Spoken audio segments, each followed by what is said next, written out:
بسم اللہ الرحمن الرحیم۔ السلام علیکم ناظرین، سلجوقی سلطنت 11ویں تا 14ویں صدی عیسوی کے درمیانی عرصہ میں مشرق وسطیٰ اور وسط ایشیا میں قائم ایک مسلم سلطنت تھی۔ اس سلطنت کے حکمران نسلاً اوغوز ترک تھے۔ مسلم تاریخ میں اسے بہت اہمیت حاصل ہے کیونکہ خلافت عباسیہ کے خاتمے کے بعد عالم اسلام کو ایک مرکز پر جمع کرنے والی یہ آخری سلطنت تھی۔ سلجوق سلطنت کی سرحدیں ایک جانب چین سے لے کر بحیرہ متوسط اور دوسری جانب عدن سے لے کر خوارزم و بخارا تک پھیلی ہوئی تھیں۔ ناظرین، سلجوقیوں کے زوال کے ساتھ امت مسلمہ میں جس سیاسی انتشار کا آغاز ہوا، اس کا فائدہ اٹھاتے ہوئے ایلیان یورپ نے مسلمانوں پر صلیبی جنگیں مسلط کیں اور عالم اسلام کے قلب میں مقدس ترین مقام بیت القدس پر بھی قبضہ کر لیا۔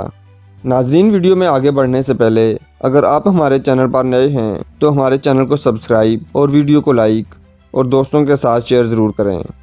تغرل بیگ، جس کا پورا نام رکن الدین ابو طالب محمد بن مقائیل تھا، آپ سلجوقی سلطنت کے پہلے سلجوق سلطان تھے۔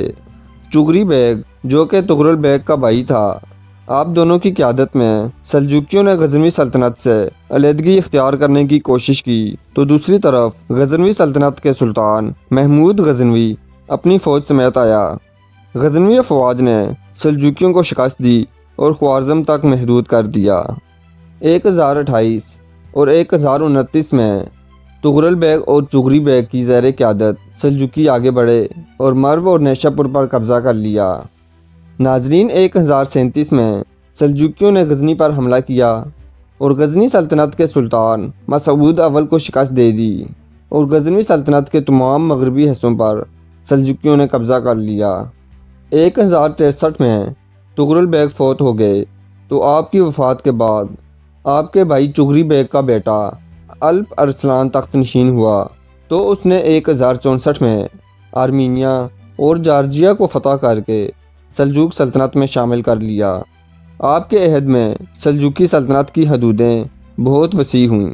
آپ نے پہلے ہرات اور ماروال نہر کو اپنی سلطنت میں شامل کیا، پھر فاطمی حکمران کو شکست دے کر مکہ اور مدینہ کو بھی اپنی قلم رو میں شامل کر لیا۔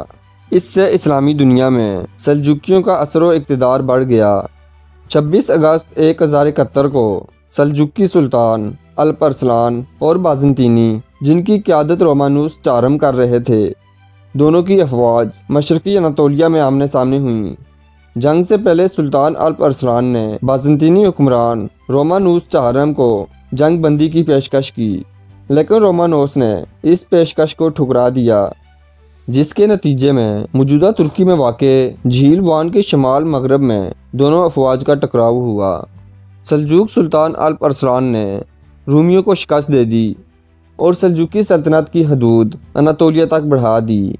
ناظرین، اس جنگ میں قیصر روم رومانوس چہارم گرفتار ہو گیا، تو بازنطینیوں نے قیصر روم رومانوس چہارم کو چھڑوانے کے لیے سلطان الپ ارسلان کو ایک بھاری تاوان جنگ ادا کیا اور خراج دینے پر راضی ہوئے۔ ناظرین، یہ جنگ بازنطینی سلطنت کے زوال کا باعث بنی اور اس جنگ کو صلیبی جنگوں کے آغاز کی بھی ایک وجہ سمجھا جاتا ہے۔ ناظرین، 1072 میں سلطان الپ ارسلان خوارزمی ترکوں کے خلاف ایک مہم میں خوارزمی گورنر یوسف الخوارزمی کی تلوار لگنے سے شدید زخمی ہو گئے اور آپ کو قیدی بنا لیا گیا۔ زخمی ہونے کے 4 دن بعد 25 نومبر 1072 کو محض 42 سال کی عمر میں آپ انتقال کر گئے۔ سلطان الپ ارسلان کو مرو میں ان کے والد چغری بیگ کی قبر کے برابر میں دفن کیا گیا۔ الپ ارسلان کی وفات کے بعد آپ کا بیٹا ملک شاہ اول سلجوقی تخت پر بیٹھا۔ آپ کی زیر قیادت سلجوق سلطنت اپنے عروج پر پہنچ گئیں، جس کی مشرقی سرحدیں چین اور مغربی سرحدیں بازنطینی سلطنت سے جا ملی تھیں۔ ملک شاہ کے دور حکمرانی کو سلجوقیوں کا سنہرا دور کہا جاتا ہے۔ 1087 میں عباسی خلیفہ نے ملک شاہ کو سلطان مشرق و مغرب کا خطاب دیا۔ 1092 میں ملک شاہ کے انتقال کے بعد سلجوق سلطنت کا زوال شروع ہو گیا اور وہ کئی حصوں میں تقسیم ہو گئی۔ اناطولیہ میں کلج ارسلان اول، شام میں اس کا بھائی تتش اول، عراق میں برقیارک، فارس میں محمود اول اور خراسان میں احمد سنجر نے اقتدار سنبھال لیا۔ ناظرین، سلجوقیوں کے آپس کے اختلافات ہی 1096 میں پہلی صلیبی جنگ میں عیسائیوں کی فتح کا باعث بنے اور انہوں نے بیت المقدس کو فتح کر لیا۔